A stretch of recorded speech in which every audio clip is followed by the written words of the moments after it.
Welcome to Living Mirrors with Dr. James Cook. My guest this week is Bill Richards. Bill is a psychedelic researcher with a special interest in the religious and spiritual experiences occasioned by psychedelics, which he details in his book, Sacred Knowledge. Bill was a key figure in the psychedelic research that happened in the 60s and 70s, and he was also instrumental in initiating the current renaissance in psychedelic research that began in the early 2000s. Today we talk about his research in this area, all the way from the 60s to the present day, as well as mystical and visionary experiences and a lot more. Hope you enjoy the conversation. So I'm here with Bill Richards. Bill, thanks for coming on the podcast. Thank you. It's an honor to be here. So you're looking forward to our time together. Yeah, same. So you're an expert on the links between psychedelics and what might be called religious or spiritual experiences. Am I right that you tend to prefer the term religious over spiritual? They're both okay. You know, people mean different things when they utter those sounds, you know. But I like to reclaim the word religious. I think it's not a bad term. Lots of people want to say I'm spiritual but not religious, and religion has come to mean this very pedantic, boring, intellectual tradition, and religion can be a lot more than that. So I'm willing to use both terms. Yeah, I guess in the minds of lots of people, it has these kind of negative connotations of maybe the overly dogmatic or institutionalized. But I agree. I think a religious experience is an absolutely wonderful term to use. And I guess also with terminology, this extends to the substances that we'll be talking about as well, right? Whether we call them psychedelics or entheogens. Do you tend to go with psychedelics? Yeah. Well, there's many different, there are many different forms of psychedelic experience. And some of those are entheogenic, but not all of them, so it's kind of a substrate of psychedelic experience, I think. Yeah. Right. Yeah, I think for people who haven't heard that term before, right, I think it means generating the divine within, and it tends to be applied to plants, right, rather than synthetic substances. So psilocybin mushrooms would be maybe entheogens, but maybe not LSD. I think the molecule is the molecule is the molecule, Yeah. and the stuff that's created in test tubes is mighty sacred. Yeah. That's a fair point. So your first psychedelic experience, was in Germany, right, when you were studying there, and it was in a clinical That's right. kind of research setting? A mere 57 years ago. And that was with psilocybin? It was psilocybin, yeah. And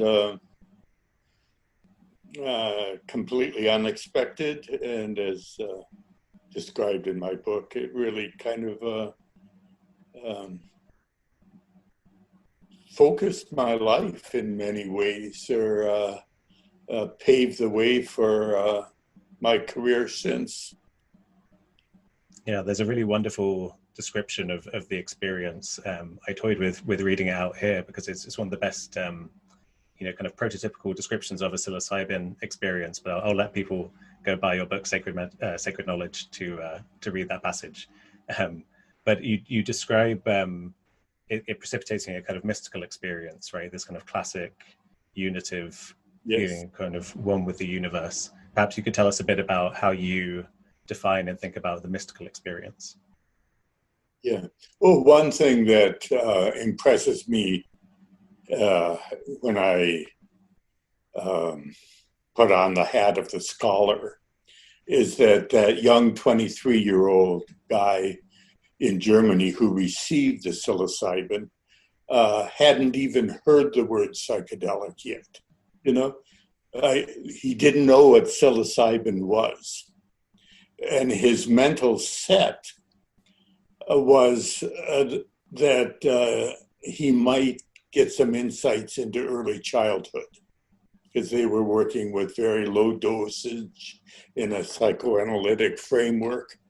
And it was almost like either you're going to get panicked and paranoid because there was no supportive setting in those days. Or you might get a glimpse of early regression into childhood. But no one had told me that this could have anything to do with spirituality or religious life. And what happened, was incredibly profound spiritually. And so I was one very amazed young man, Yeah. I think that's it's amazing, as you say. Like I think in the 50s, when people were initially looking into it as whether it mirrored psychosis, right? They would give it to people, telling them this is going to make you go crazy. For some people, it did, but for a lot of people, they had spiritual experiences. So it's amazing the power of these substances, as you say, in a paradigm where everyone's thinking about psychoanalysis. No one's telling you this is going to precipitate anything religious, yet it can still happen. Yeah. The psychiatrist in overseeing the research at that time in Göttingen was Hans Karl Leuner. And he had just written a book, a monograph called The Experimental Psychoses. And the mental set was that these drugs would help us understand schizophrenia better,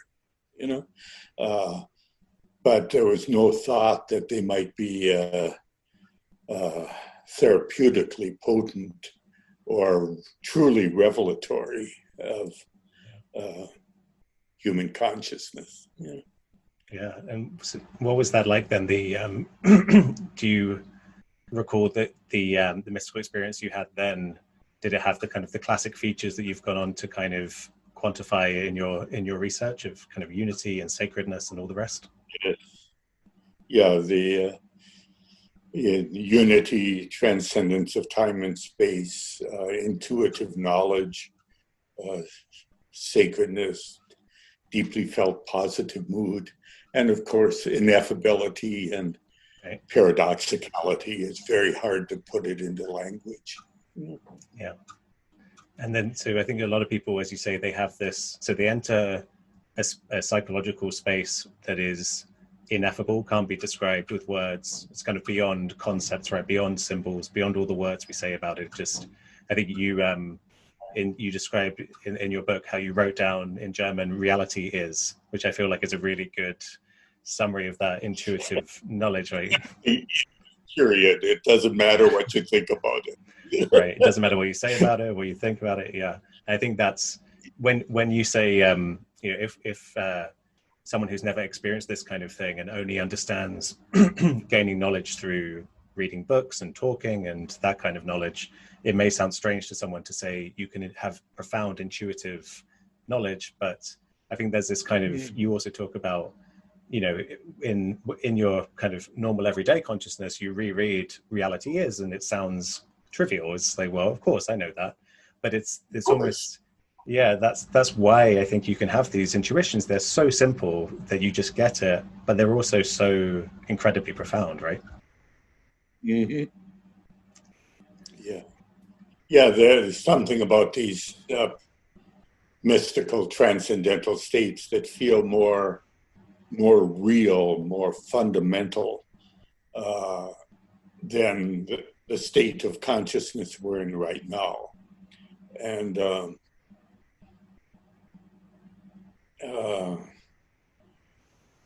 you could argue it's one big delusion, but it's one that many, many people share. And people often describe it as waking up or homecoming, or like almost a sense I've been in this place before, or I've been connected to this place before somehow and forgot it. And in theological language, that's overcoming the estrangement. It's really awakening to the spiritual dimension of our lives. Teilhard de Chardin's line that we're all spiritual beings having physical experiences right now, but we forget that, and this kind of reawakens us to, my gosh, we really are spiritual beings, Yeah. Yeah, we really are at home in the universe. This really is, we're made of this stuff, and we're at home. I think I hadn't heard that term estrangement used in theological terms before, but that sounds really interesting because, I think the idea of reality is in the present moment being more profound or more real than when you're constantly thinking, oh, what am I going to do in the future? Or you're living in memories. It's easy, this is where Buddhist philosophy and modern psychology all come together to say, well, actually, meditation and being in the present moment really is more real than living in these thoughts. And so I guess in a kind of Buddhist framework, you might say you're normally in delusion if you're identified with thoughts. And so is there kind of maybe a parallel there between delusion in Buddhism and estrangement in this kind of theological language? Well, theologically, and I don't pretend to be a theologian at this point in my life, but the concept of sin is separation. It's forgetting. And it doesn't have to be guilt-ridden. It's simply fallen from the eternal world into the temporal world. So these experiences reconnect you, reawaken you to the reality of the spiritual dimension. Right. And it seems with these substances, and there might be beautiful. Yeah, absolutely. Yeah, beauty is another part of this, right? I think that's one of the when you talk about the different kinds of intuitive knowledge people gain, the idea that beauty is somehow more true than the kind of mundane way we tend to see the world, that it's some way intrinsic to existence, and also the idea that consciousness exists beyond the ego, beyond the self, right? I think these are some of the intuitions you talk about. Yeah, I'm quite fond of the concept in Zen, as I understand it, that the eternal world, if you will, is not just before birth and after death, but it's also a portal right in the middle of the present moment. If we can really be centered and really wake up, and there's meditative techniques that can move us in that direction, and all kinds of other technologies of altering consciousness. But the psychedelics are one very potent, reliable tool to facilitate that awakening.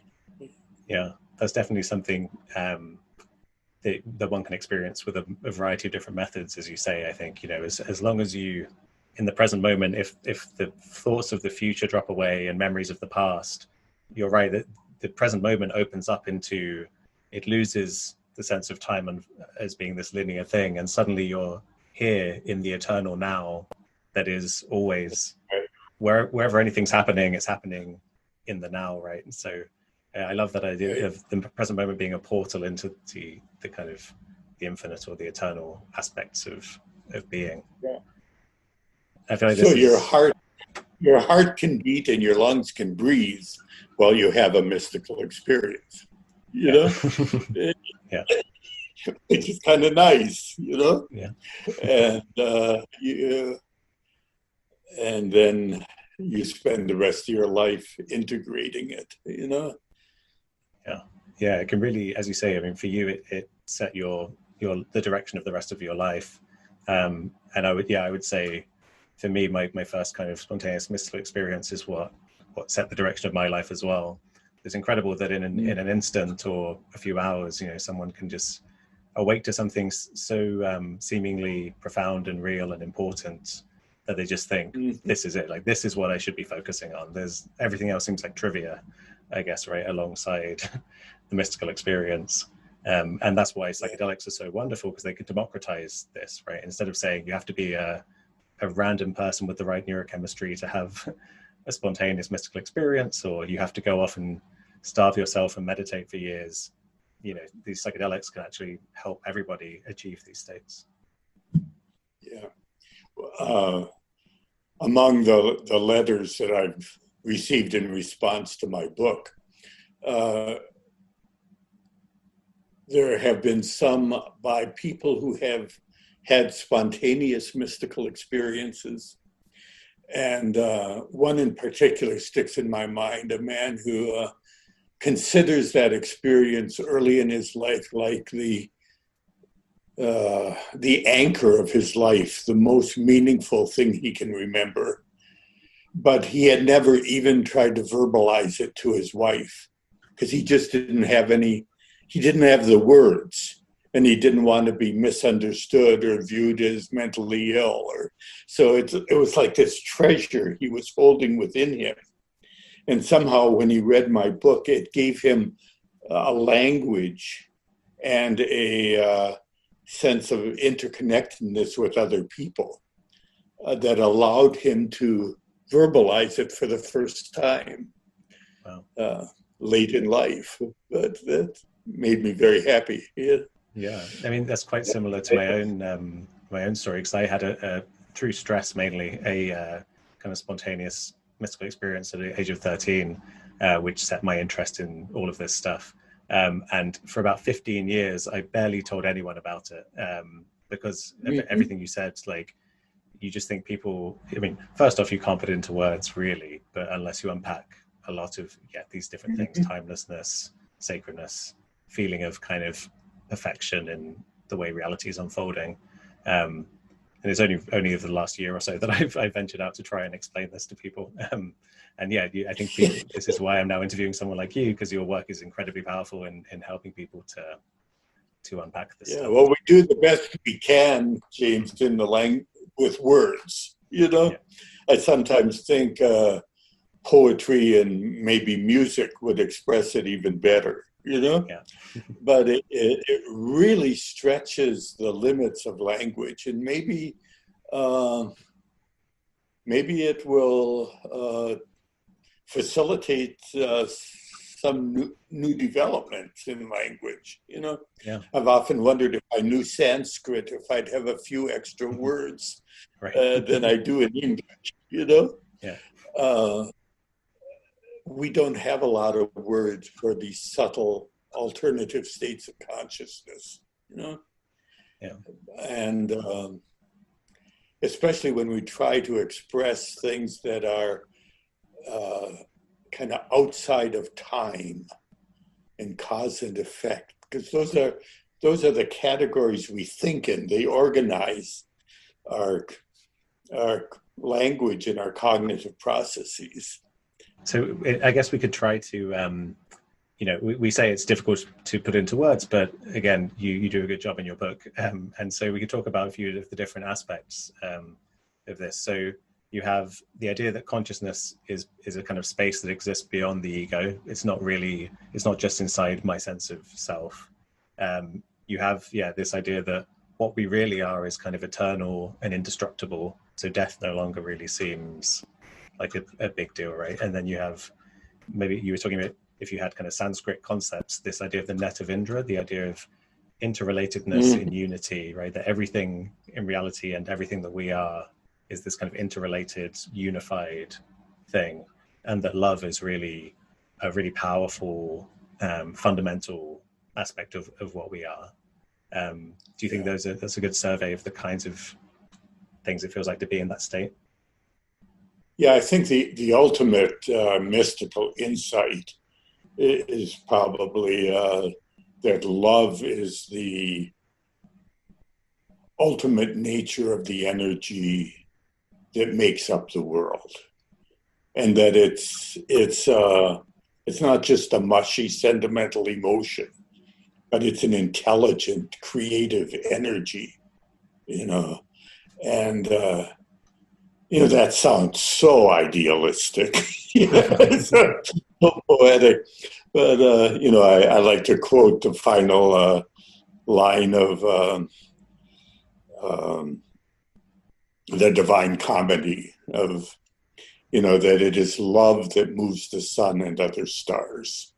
That's nice. Yeah, I feel like way down at the core of being, there's this energy, that we call love.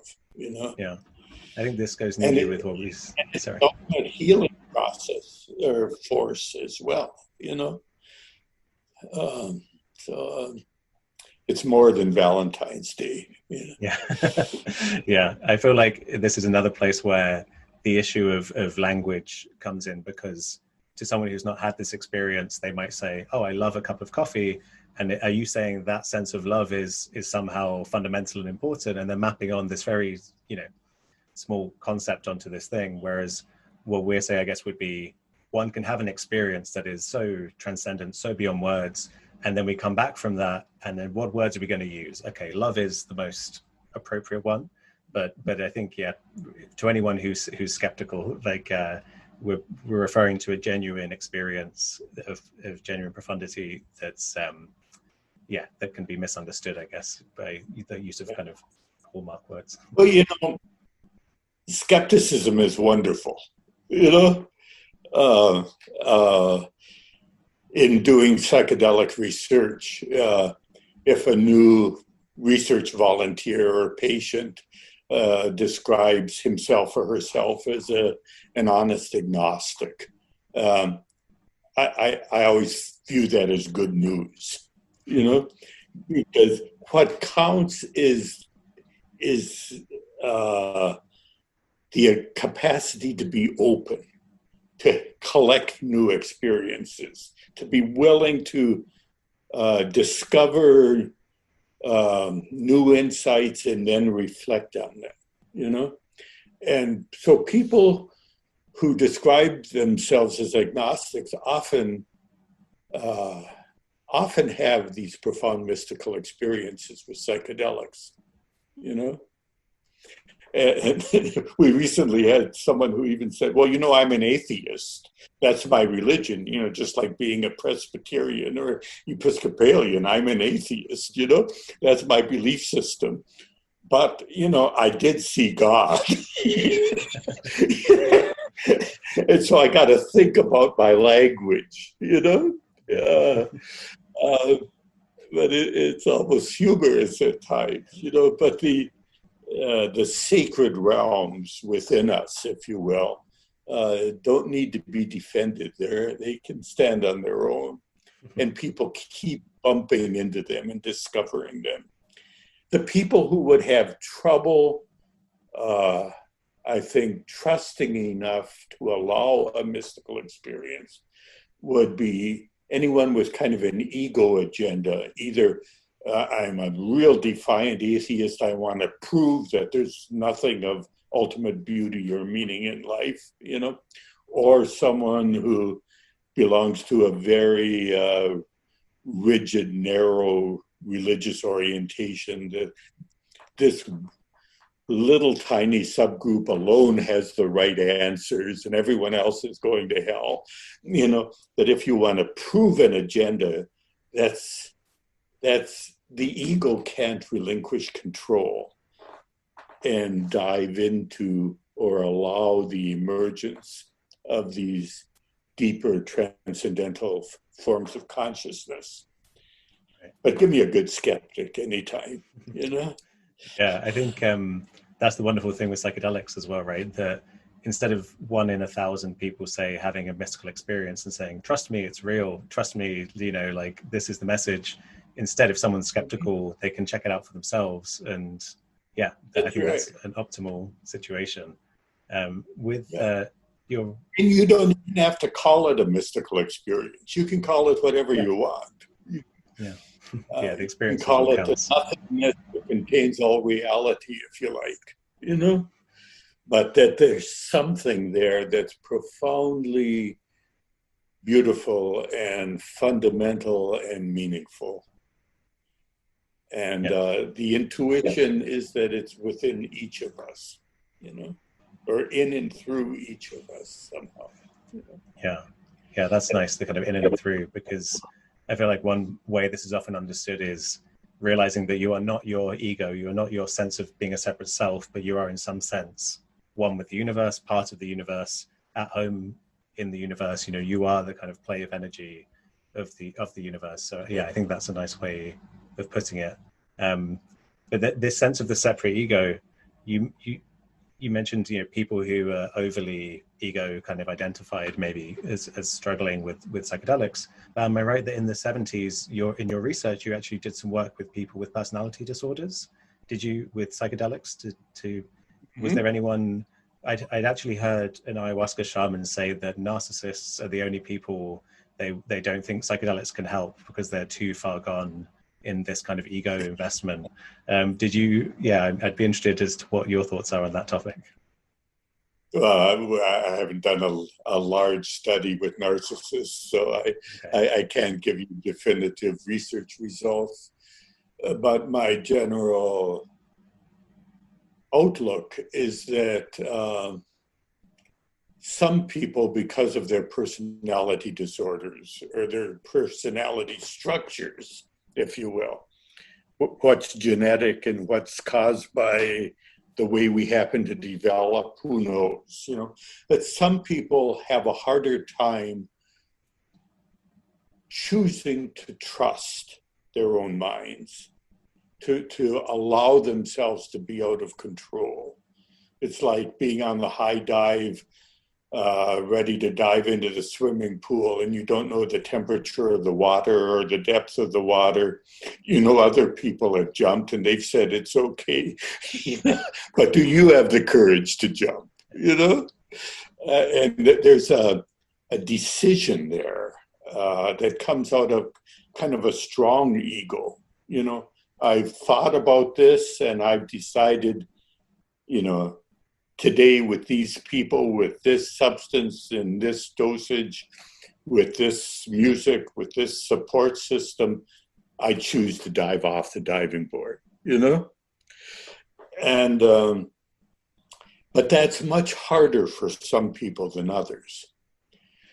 But I wouldn't say that a person cannot benefit. I would say my hypothesis would be they need more time developing a relationship with a therapist. They need extra care. It's still unknown to what extent psychedelics might be helpful to people who are on the brink of psychosis naturally, It might be, it could be helpful to some of them if they were in a very supportive, safe setting, in inpatient care, as in the old Soteria House experiments in California and so on. We really don't know. But the theory there is that, psychosis happens when the mind needs to be reset, when it just can't function in its current constellation anymore. And so there's this spontaneous opening to other states of consciousness. And the thought is, if when that happens, if you could provide a safe, supportive environment and treat those changes in consciousness like a psychedelic experience, you might be able to guide the person to a new integration.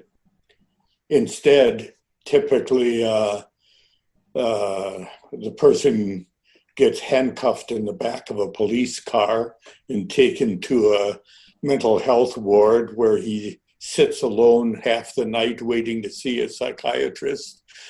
And then they pump him full of medications to stop these states of consciousness.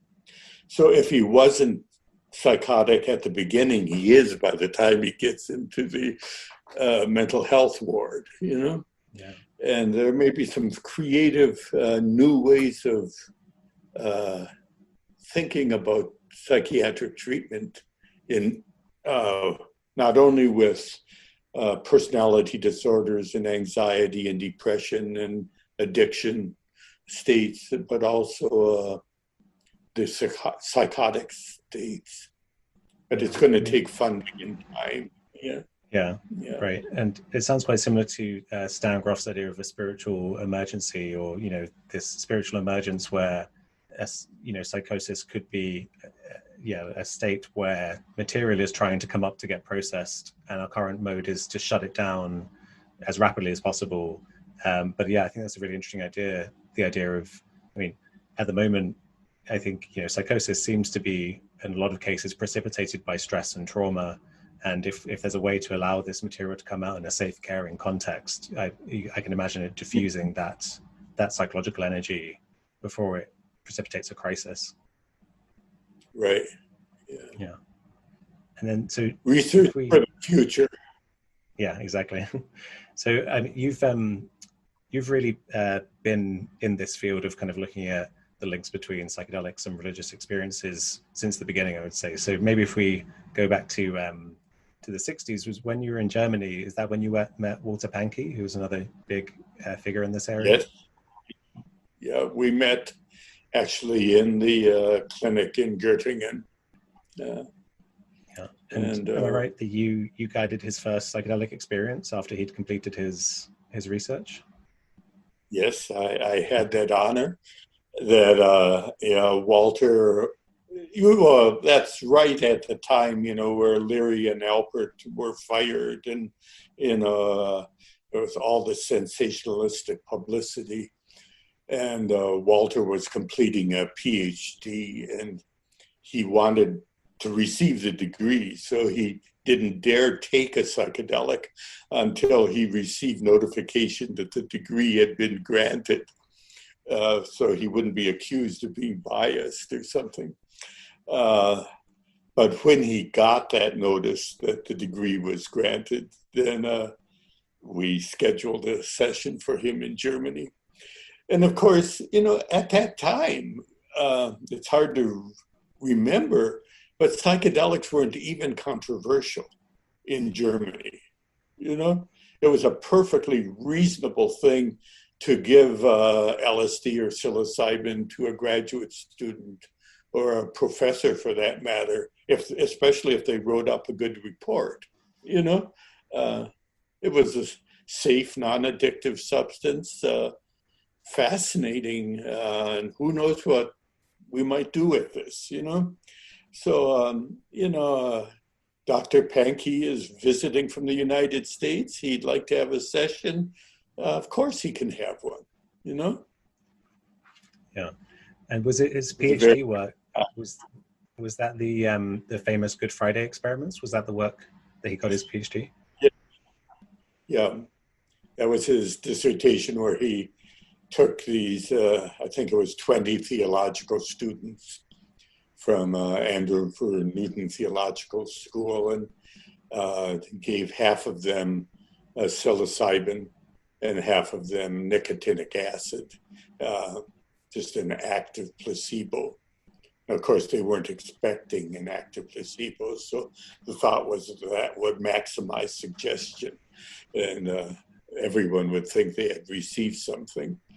But it was a well-designed study, and it clearly demonstrated that people with the same expectation in the same environment, listening to the same hymns and sermon and music coming down from the main sanctuary to this basement chapel. Of that group, those who received the psilocybin had mystical types of experience, and those who didn't were bored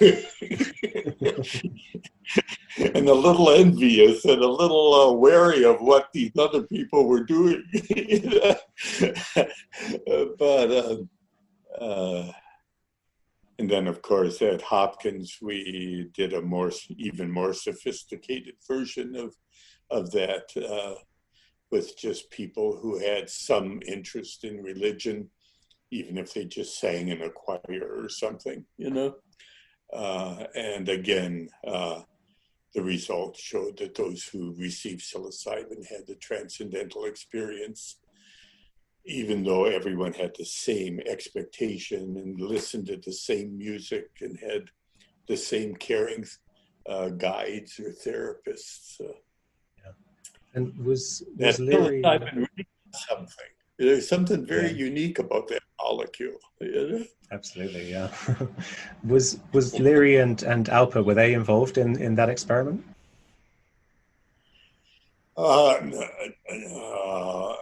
Leary was Walter's thesis advisor. Okay. And I think they were both present for every two students. There was one faculty member or graduate student who was kind of the protective guide. And half of that group received psilocybin and half didn't. So then, long ago, fascinating study. Yeah. So all this was going on in America while you were in Germany. And then by the time you get to the States, is that after all the controversy when Leary and Richard Alpert, later to be known as Ram Dass, if anyone isn't aware, that's the same person, they'd been fired from Harvard and they'd moved to Millbrook, and you visited them there, right? That's right. Yeah, I read about their existence in Time magazine in Germany, about the Harvard scandal. And I was intrigued with it. So when I came back to the United States, the first thing I did was go to Millbrook, New York, where they were living after having left Harvard, and visited with them and got to know them. It was an interesting experience. Yeah, I'm sure. So then you moved your research to Spring Grove in Baltimore, at Maryland Psychiatric Research Center, right? And you were working with a range of substances, including MDA and DPT. Perhaps you could tell us a bit about the different substances you were working with? Yes, originally LSD, and then we wanted to move towards a shorter acting substance, and we chose dipropyltryptamine, DPT, and we did a number of studies with that, with treatment of alcoholics and narcotic addicts and cancer patients. We've done a lot of work with people approaching death and helping them just live more fully this final chapter of life. And that's, if I had to choose one application of psychedelic therapy that excites me most, I think it would be that work with people at the end of life. Because it's just dramatic. People come alive and they live, and they, instead of fearing death, if they have a mystical experience, they kind of approach it with curiosity. You know, there's no rush. You know, they'll live as long as they can and get all the goodness out of every day they can. But they know that most people eventually have died, and there's a pretty good chance that they're going to have that experience too. But they approach it more with openness, curiosity, the sense that a deep intuitive feeling that life somehow ultimately makes sense in a pattern that's just too big for us to comprehend. You know? Yeah.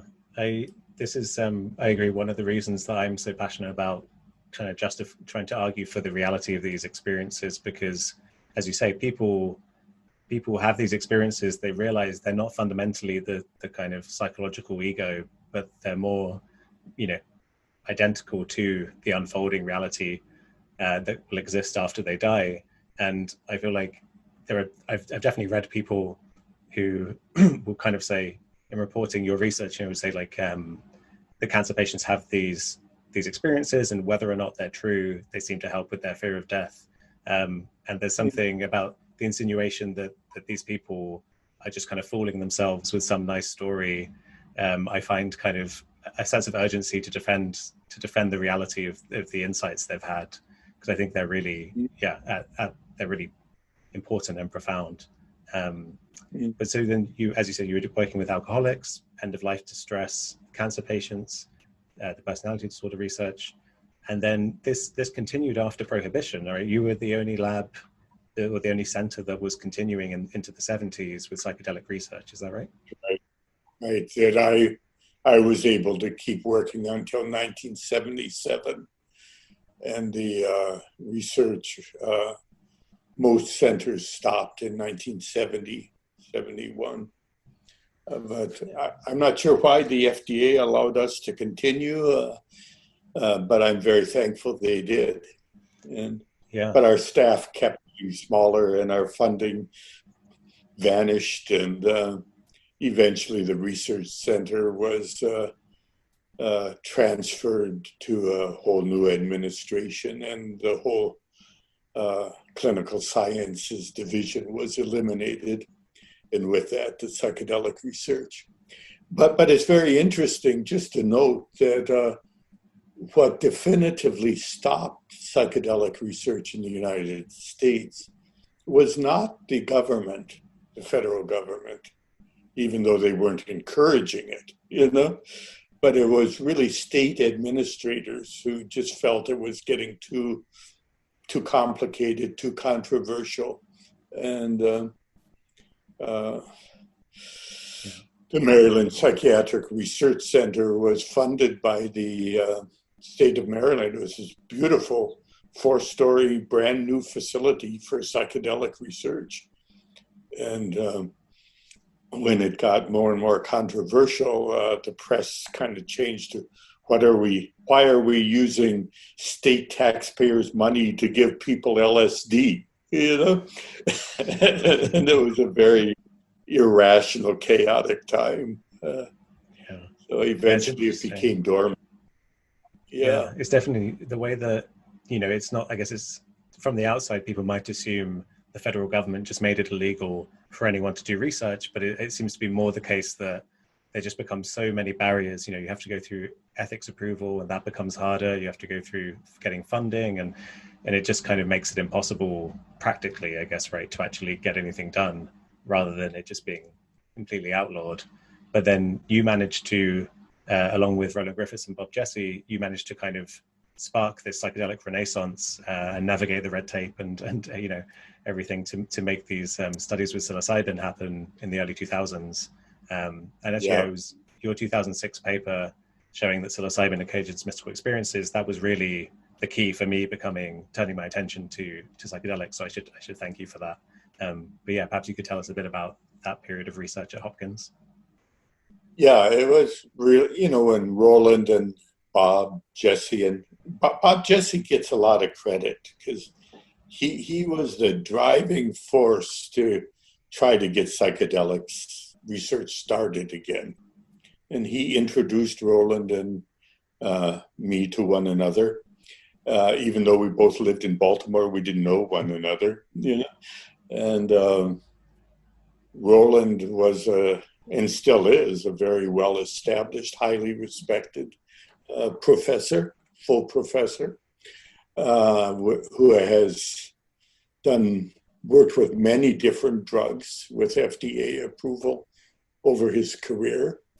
And he was very interested in these transcendental states through his study of Buddhism, but he had never taken a psychedelic or really worked with psychedelics in any significant way.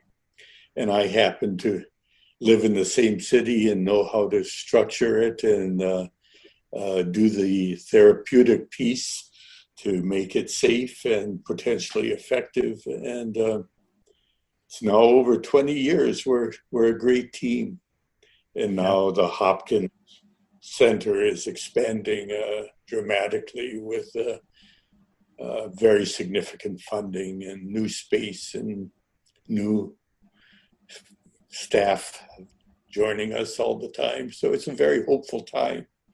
Right. Just as at Imperial College in London, we both have centers. You spell it CENTRE, we spell it CETER.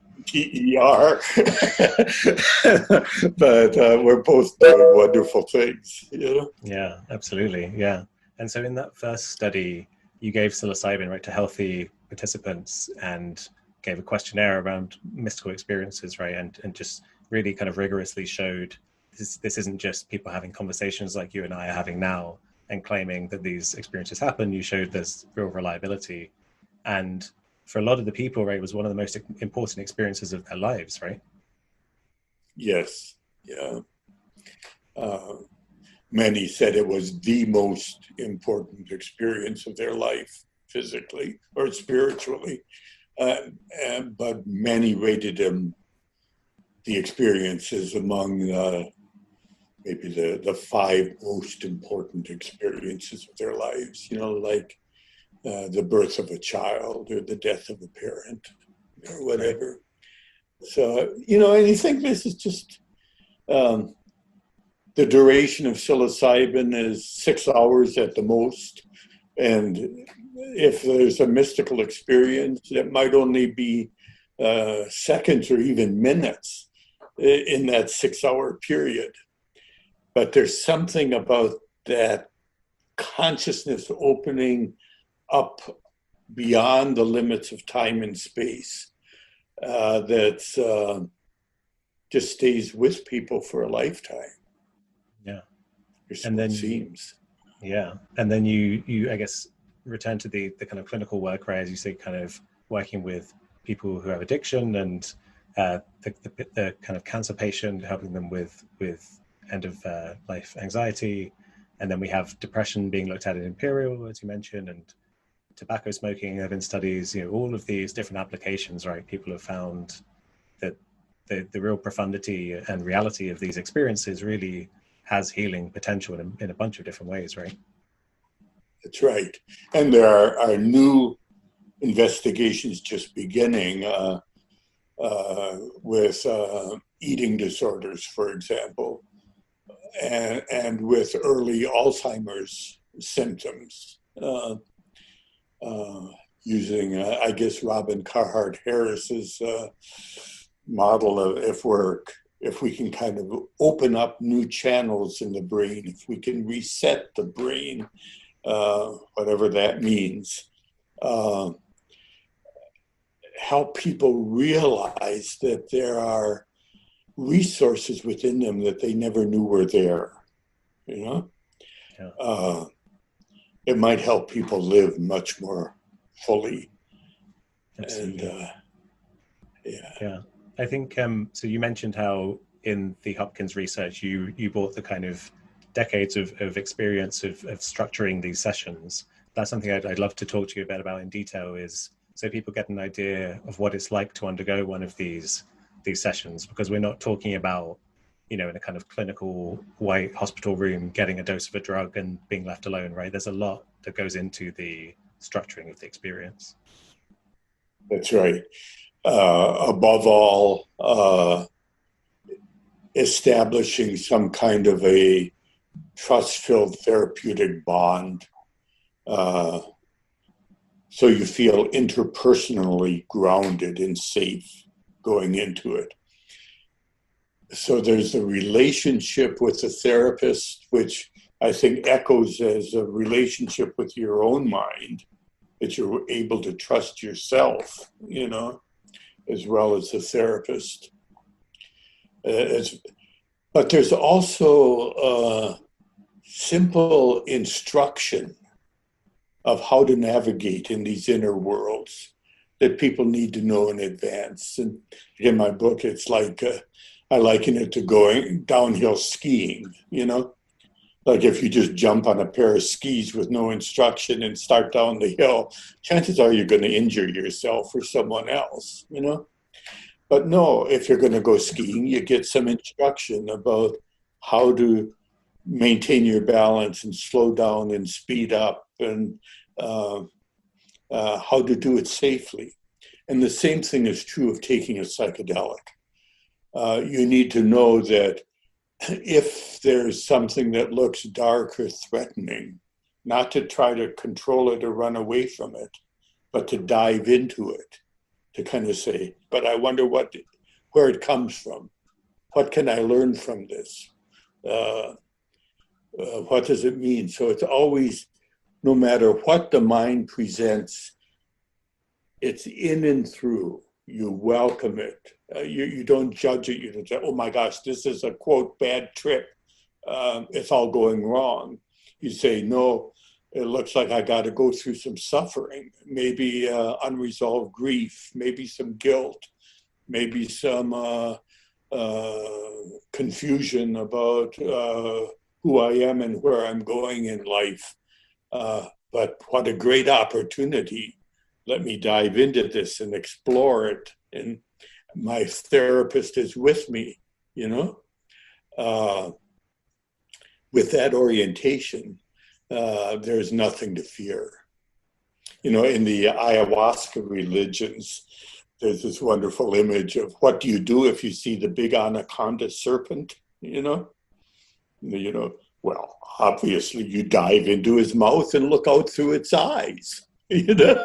But if you run from it, you're going to have a seminar in panic and paranoia, you know? It might be a very valuable experience for mental health people, especially psychiatrists, to understand how paranoia gets generated, you know?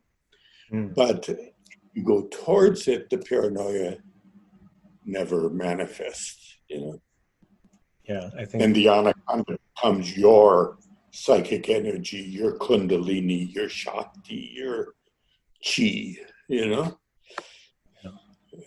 Yeah, I think that's really insightful as well. The way that paranoia only really comes about when you're not safe, or you don't feel safe. You know, you don't have that interpersonal grounding, so you need to be looking out for yourself, and you better be overly cautious, overly, on edge, looking for threats. But with that grounding, that doesn't happen.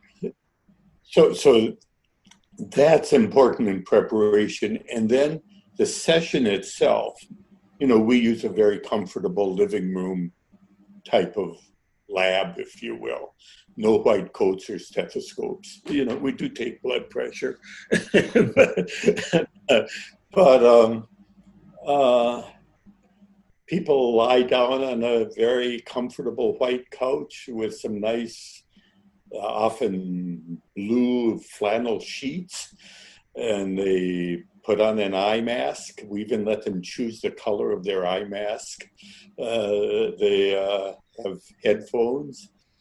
And we've developed a music playlist that gives nonverbal support. That's a very important area. It needs to be, music needs to be selected wisely, you know, but it becomes really a nonverbal support network during the session. And you might not even hear it at times, you know, you're beyond the music. But if you need support, it's immediately there.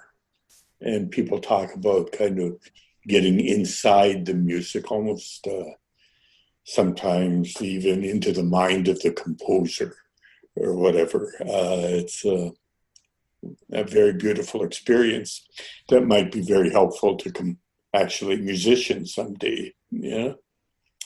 In terms of as you know, in my book, I talk about the medical applications, the educational applications, and the religious applications of psychedelics. But there are significant educational applications. Experiential learning. This is it. Yeah. And so the logic of the eye mask, right, is so that people will turn inwards and explore their own mind and their own psychological material rather than be distracted with the outside world, right? Not be distracted by the room or to feel pressure to communicate with your guides. They're there if you need them, you know, but if you, it sounds strange, but you can see so much more with your eyes closed than you can with your eyes open, you know. Yeah. It's more vivid, it's more intense, and you can let go of your orientation of, here I am on a particular day in a particular room at Johns Hopkins University, and you can just kind of zoom out and be part of the cosmos. And it's easier if you don't have that constant visual stimulation of the room. And yet there are times where you take off the eye shade and maybe you make a trip to the bathroom, look at some photographs, eat some fruit, interact, and you might experience some very meaningful visual transformations. So, that mode of experiencing can be very valuable as well. But especially with people having their first session, we try to structure it as an interior journey. And we think the probability is that they will get more out of the day. Yeah. And when it comes to having their eyes open and looking at the room, there's this tradition of having a single red rose in the room. Is that something you worked with as well? Yeah, that tradition of the rose, and this is how religions get started. We start having meaningful objects and patterns of behavior. I think the rose goes way back to early work with alcoholics in Saskatchewan, and it's just kind of become a tradition that I think it's observed in most research centers throughout the world, that when someone has a session, there's always a red rosebud in the room.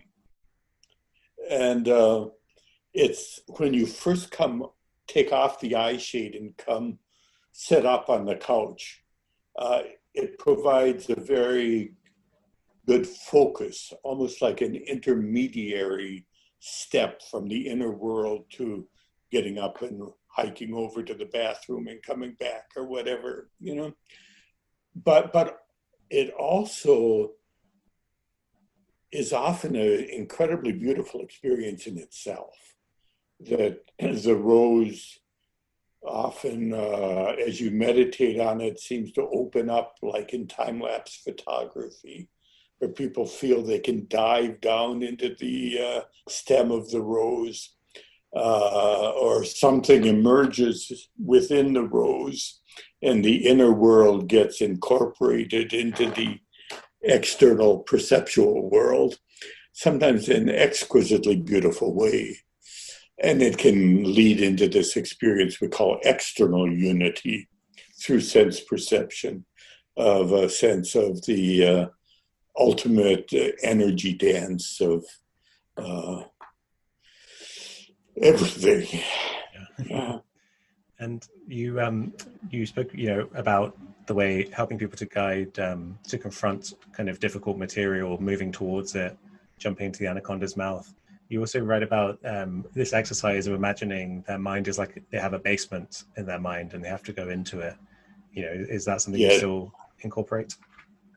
Yeah, that's usually part of our session preparation, or what has come to be called the final flight instructions the day before, But we often say, like, imagine going down into the basement of your life with a bright searchlight and, your therapist is beside you. But the attitude is, I'm coming down. And if there's anything down here that's causing me depression or anxiety or inhibiting my fullness of living, darn it, I want to see what it is, And so you go down and you shine your light in the darkest corners you can find, And if there's some monster or dragon or boogeyman or whatever it is down there, you look it straight in the eye and you say, well, hello, are you ever scary? What are you doing in my mind? This is my mind after all, darn it. I've got a right to know, what are you doing generating depression down here? What are you made up of? And as you approach it, there's always the transformation of the symbol. The monster becomes your father when he was drunk in the middle of the night when you were a kid, or it becomes the abusive babysitter, or it becomes a condensed symbolism of your self-doubts or whatever it is. But as you go towards it, you tame it and even befriend it. So it becomes sort of like a kid with a Halloween mask, you know? There's a cute little kid behind the ugly mask, you know, and you can really like him and give him a piece of candy. You can relate to him. He's part of you, you know? And when that happens, the insights flood in, the fears get conquered, really. So what was terrifying 1 minute might be funny the next. You might have the best laugh you've had in a long time. But that only happens if you have this intention of not running away from anything, of diving in, of experiencing. And that takes a lot of trust, you know? Yeah. And that's why we don't just give someone a psychedelic and say, here's a drug, tell us what happens, you know? Because they may well experience panic, paranoia, confusion, which is not helpful, you know? But that's not because of the drug, it's because they're not prepared and supported in navigating within the states of consciousness that are opening up. Right. Yeah. I feel like it's really fortuitous that it's, you know, you really can trust in this because whenever you do approach that material, you're right, it always changes. It never, if there's a boogeyman in your mind and you approach it, it won't just stand there as a boogeyman for the next hour. There will always be some insight as to what's behind it, and ultimately there's always just pain or something that's not actually to be feared. You know, as you say, it could be your father's kind of violent behavior, and then behind that you see their own trauma, and then you end up having sympathy and you feel bonded to them, and suddenly you're in a place of universal acceptance and love and you've transcended all of this fear. And all it takes, it sounds simple to say that's all it takes, but as you say, it takes a level of commitment and bravery, I guess, to do that. Courage and trust. And it's a lot of trust because these transitions in consciousness, especially if dosage is high enough to facilitate these transcendental states, it often feels as though you're dying or going crazy, totally losing control. And if you're not prepared for that, you know, my therapist told me I might feel as though I'm dying, but he reassured me that my heart will keep beating and my lungs will keep breathing and I'll be fine. And after death always comes rebirth, you know? So I can allow it to happen. Or if I think, my gosh, this is what schizophrenics must experience. My gosh, I'll never get back to normal, you know? It's different from usual, but explore it. This is a unique opportunity. You're going to be okay. You will come back with all these memories and experiences and insights. But to trust that takes, I like to emphasize the importance of the decision to trust. You know, that it's not just being passive and open. You know, we'll see what happens. I think of that like lying on a pavement as a steamroller approaches. You know, it's not just being passive, it's choosing to be totally open and trust as much as you can. Yeah. And to be grounded in the relationship with someone who's there with you. You know? Right. Even if you may not talk to them all day or need them, you know they're there. You know?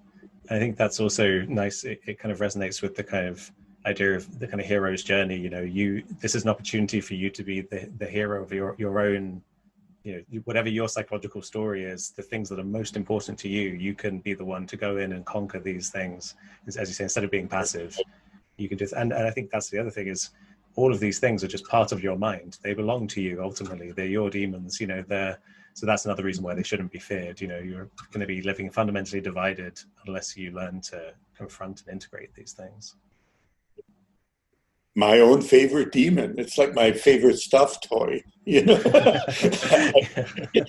Yeah, I've definitely heard. I don't have to fear it, you know. Yeah, I think it was actually a talk from Ramdas, Richard Alpert, who made this point in after his many years of spiritual practice, saying how his neuroses didn't go away, but his relationship to them fundamentally changed. So he was no longer ruled by them, but instead it was like, jealousy, there you are, good to see you again, you know. All of these things just kind of, yeah. But so these kinds of experiences, I guess we could talk about, you know, with psychedelic therapy, you might have a relatively high dose and have a mystical experience. But then if you want to target kind of working through traumas, people often go with what's called psycholytic therapy, right? Where you use a slightly lower dose. Yeah.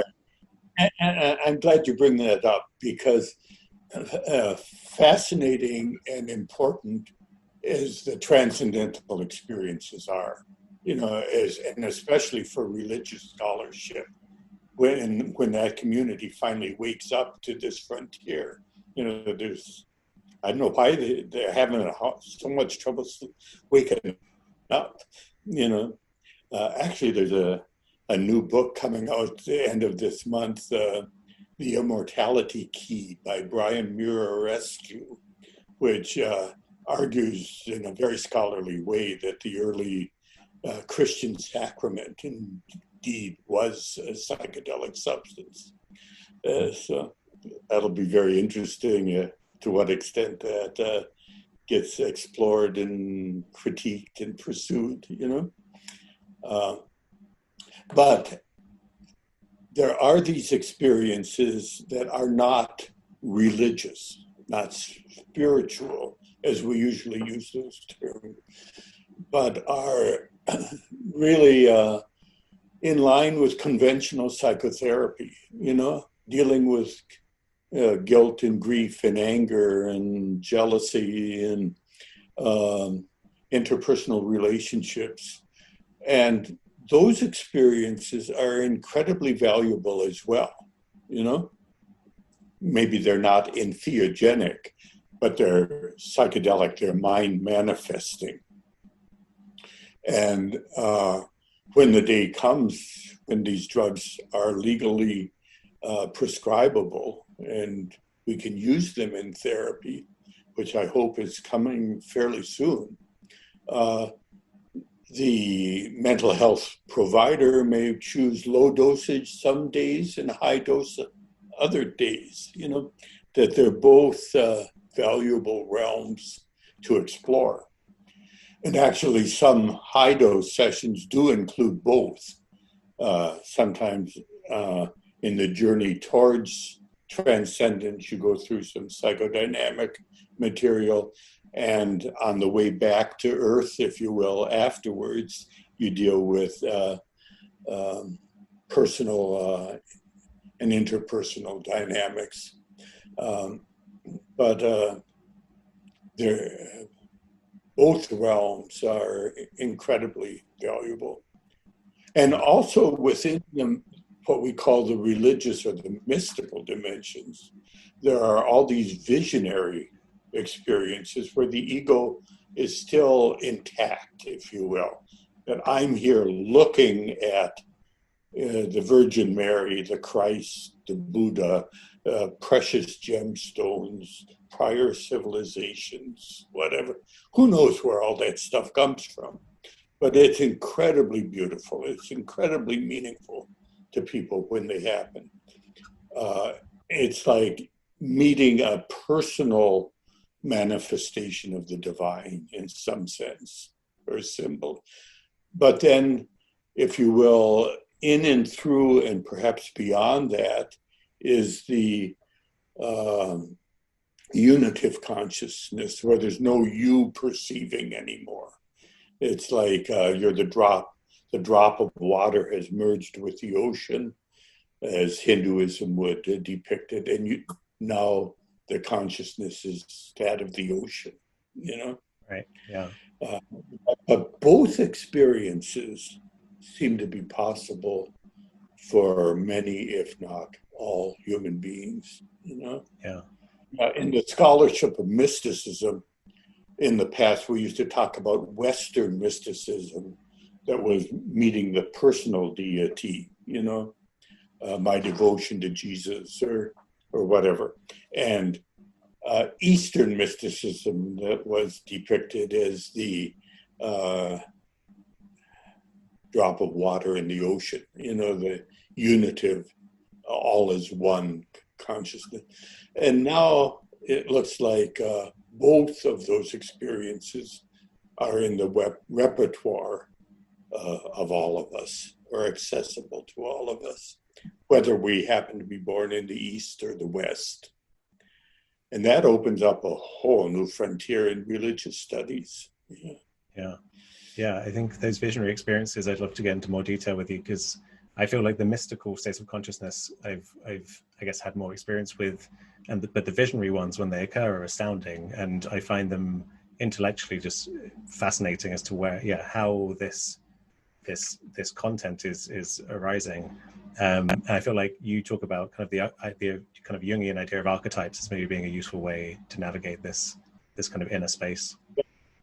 Yeah, and it's progressive sometimes. Like there's a vision, say, of a precious stone, say a diamond, and there's a sense of approaching it and then kind of entering into one facet of it, or going deeper into more facets, then the experience of becoming the diamond, or entering into the light that's going through. It's hard to put into words.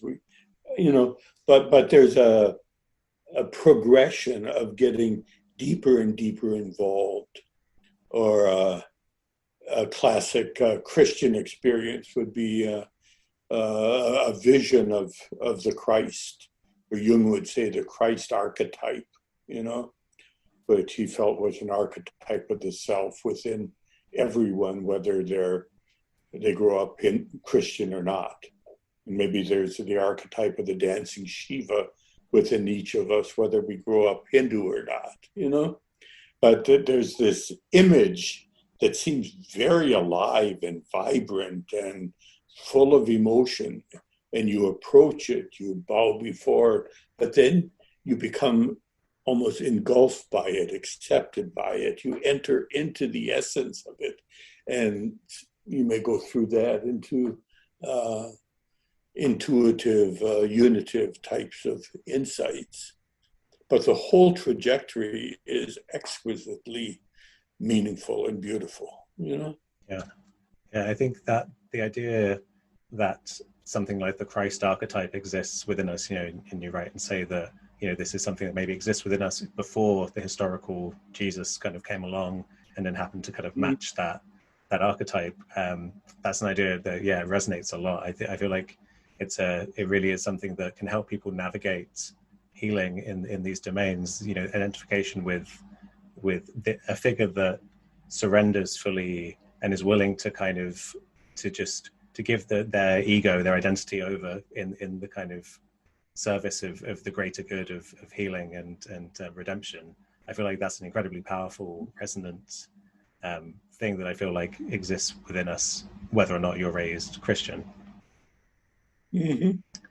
And then you also talk about the kind of Hindu gods as well, that people see across cultures. People see Hindu gods in their experiences as well, right? Like Shiva, or just these deities, or even just a creator god of some kind. One of the amazing things that's almost mundane and hardly noticed in psychedelic research is how often people experience content that's not part of their enculturation. It's not what they learned as children growing up. It's like tapping into a whole different. Some people even feel like, or claim they can speak foreign languages. Who knows what's going on, But there certainly are resources within us, however we understand them, that go far beyond our what we learned in school, Right. Yeah. What our families taught us, whether that's genetically encoded or spiritually accessed, whatever that means. But it's pretty amazing. Yeah, there's definitely more to us than just the kind of personal narrative self of just the story we tell about our lives, right? There's a lot more going on in our minds. And yeah, you also wrote about kind of visions interacting with entities like angels and demons. This is another thing people experience a lot, right, as well. And also kind of temple architecture, temple spaces, it's kind of almost like Islamic geometry. These are all in a visionary realm, I guess, right?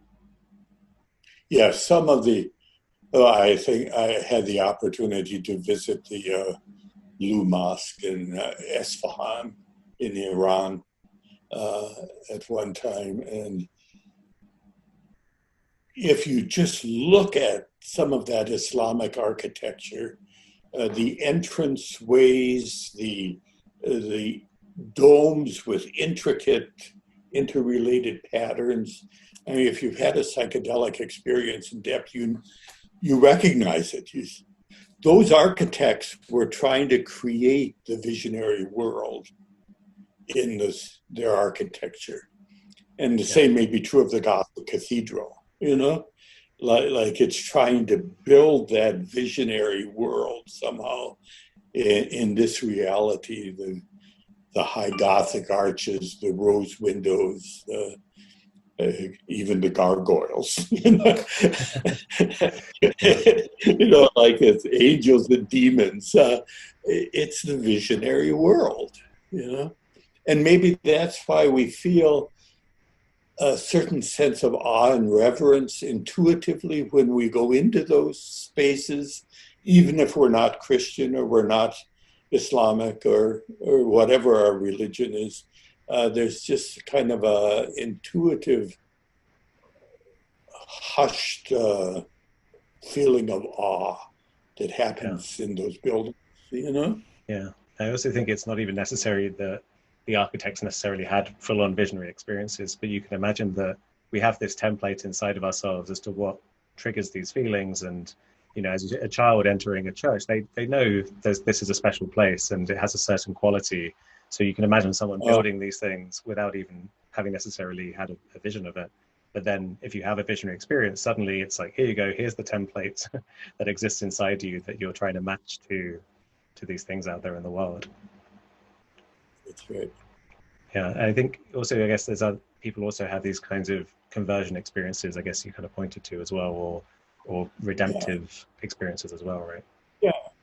Yeah, just which is common in Protestant religion, especially many forms of evangelical Protestantism, of, you know, giving your heart to Jesus, you know, like relinquishing control, owning your guilt, owning your unresolved grief, being open and honest in a supportive congregation that, you know, you can experience whatever you want and we won't call you crazy. We'll say you're having a religious experience. And there often is a sense of incredible relief, sometimes a sense of the presence of something sacred or divine, you know, and we call those conversion experiences. And they're incredibly meaningful to a lot of people, you know. Right. You really feel kind of reborn, like there's a new beginning, you know. Yeah. And you woke up a little more. You also read about after these experiences, people often have a greater appreciation for kind of intelligence in nature, and maybe kind of realizing that we have more in common with nature than we might otherwise think. Yeah, that's very common in people who have these transcendental mystical experiences, is afterwards feeling what Albert Schweitzer called a reverence for nature. And for everything that's alive, that the tree is kind of a companion in the world to be respected, and not just a bunch of wood for your fireplace, you know. And a respect for other ways of being, both in humanity and in the world at large, Right. which just might help us save our planet if a few Absolutely. more people wake up. Yeah. That we Yeah. can't keep polluting it. We got to start caring for it. Exactly. Yeah, I feel like the experience, the mystical experience of transcending your sense of self, realizing that you're not really this little ego. When you realize that, I guess you have more of an appreciation for the fact that you are a product of nature, right? You are thrust into existence by all these natural processes in the world, and so it makes sense that you would then have this reverence. You'd respect, see nature as more like you. But it's also that loss of the ego that gives people this ability to overcome the fear of death, right? As well, that we were talking about with cancer patients. And people also there's a similarity with the visionary experiences and near-death experiences as well, right? Yeah, it's not only getting over the fear of death, but it's getting over the fear of life. Yeah. I like the Buddhist theme that we are given one precious human life. 100 years probably at the most, and much less for many of us. And we might never have been, but by some miracle we are. And we're having this adventure, boy, don't take it for granted, Yeah. How can we make it most beautiful, most productive, most meaningful? What's unfolding in this little moment in history that we can contribute to, Yeah. So yeah, I think so maybe finally a good place to turn would be your kind of vision for the future in this area. So you write about, I think it could be used in palliative care, right? Like kind of helping people through the dying process in a far more systematic way. That's one application. Yeah, actually, that's becoming real. Yeah. In fact, this within a month or so, the first offering of psilocybin therapy in an oncology center, as opposed to a university research department, is happening right here in just about a mile from FDA headquarters, actually, in Bethesda, Rockville, Maryland, the Aquilino Cancer Center. And they provide chemotherapy and surgery and radiation and mental health care. And among the offerings of mental health care is psilocybin therapy, Wow, and that's great. Initially it's in a research context, trying to prepare people in groups to make it less expensive and more likely to be covered by insurance and Medicare. But it's really happening. And if that's successful, that may spread very rapidly through oncology centers throughout the world, actually, to help That'd be wonderful. People with cancer diagnosis live the time that's left more fully. Right. And not just lie in bed feeling sorry for yourself and preoccupied with pain. Maybe the final place then would be to talk about, you said how you're surprised that these are not being used in theology, that people are not seizing on this to explore as tools to explore theological areas. Is that something you hope will change in the future? Oh, I certainly do. It's interesting, even when I was in Germany, I went there to study theology, actually. But, I found the experiential dimension of religion in the School of Medicine, and some of my theological courses were just, for me, unbearably pedantic, arguing about the meaning of a particular Hebrew word at 7 a.m. just didn't turn me on, but that was me. I'm not a biblical scholar, but in the psychiatry, in the School of Medicine, there were seminars on the religious delusions of schizophrenic patients and what should we take seriously. There was a seminar on self-hypnosis where a whole auditorium of medical students were meditating. You know, there were courses on psychosomatic medicine and so on, you know, plus the psychedelic research, you know. So that was pretty exciting.